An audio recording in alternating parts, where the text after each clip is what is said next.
എന്താ മേഡം കാര്യം? ഞാൻ സുസ്മിതയുടെ ഫ്രണ്ടാ. ആണോ? എങ്കിൽ കേട്ടോ, വിഷ്ണുവിന്റെ ലോറിയിൽ സ്പിരിറ്റ് വെച്ചവര് പറഞ്ഞത് അത് അവരെ കൊണ്ട് ചെയ്യിപ്പിച്ചത് സുസ്മിതയാണെന്നാ. ഇവളുടെ സ്വഭാവം വെച്ച് അങ്ങനെ ചെയ്യിക്കുന്ന ഞങ്ങൾക്ക് അറിയുകയും ചെയ്യാം. അത് മാത്രമല്ല, പ്രതിയാക്കപ്പെട്ട വിഷ്ണുവിനോട് പകയും വിദ്വേഷവും സുസ്മിതയ്ക്കുണ്ടെന്ന് ഇതിനു മുമ്പുള്ള സംഭവങ്ങളിൽ നിന്ന് വ്യക്തമാണ്.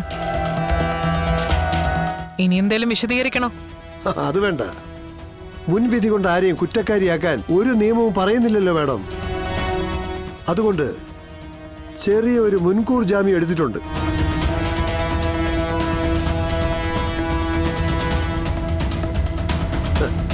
അതും കൊടുത്തേ.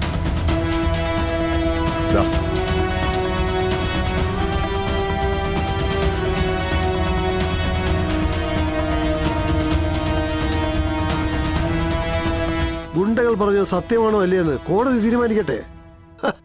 എന്നിട്ടാവാം അറസ്റ്റ്. അതല്ലേ മാഡം വേണ്ടത്?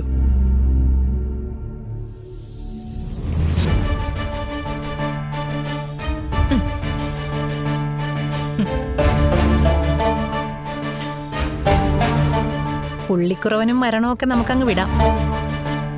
കഷ്ടകാലം വരുമ്പോ കൂവുന്നത് ആരാണെന്നല്ലേ മാഡത്തിന്റെ സംശയം? കൂട്ടത്തിൽ നിൽക്കുന്നവരാ മാഡം.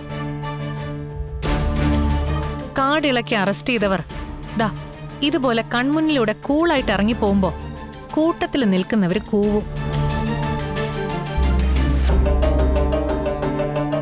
നേരിട്ട് കൂവിയില്ലെങ്കിലും മനസ്സിൽ കൂവും. അത് മനസ്സിലാക്കണമെങ്കിൽ ഒപ്പം നിൽക്കുന്നവരുടെ മുഖത്തേക്കൊന്ന് പാളി നോക്കിയാൽ മതി. ഒരു ചെറു ചിരി അവരുടെ മുഖത്തുണ്ടാവും.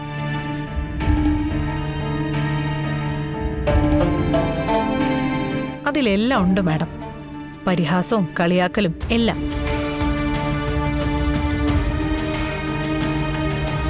വരട്ടെ, ഇനിയൊരവസരം വരട്ടെ. അതുവരെ ഈ സുസ്മിത അങ്ങ് വെറുതെ വിട്ടേക്ക്.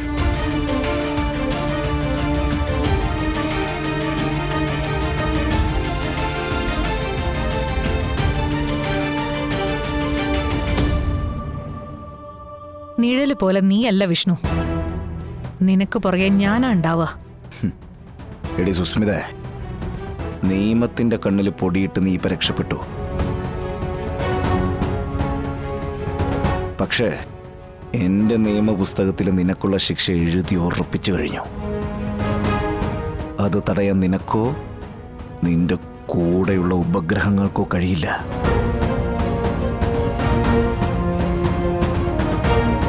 കാരണം അത് വിഷ്ണുവിന്റെ കൊട്ടേഷനടി. അത് വിഷ്ണു ഭഗവാന്റെ സുദർശന ചക്രം പോലെയാ. തൊടുത്തു വിട്ട തലയിറക്കാതെ തിരിച്ചു വരില്ല.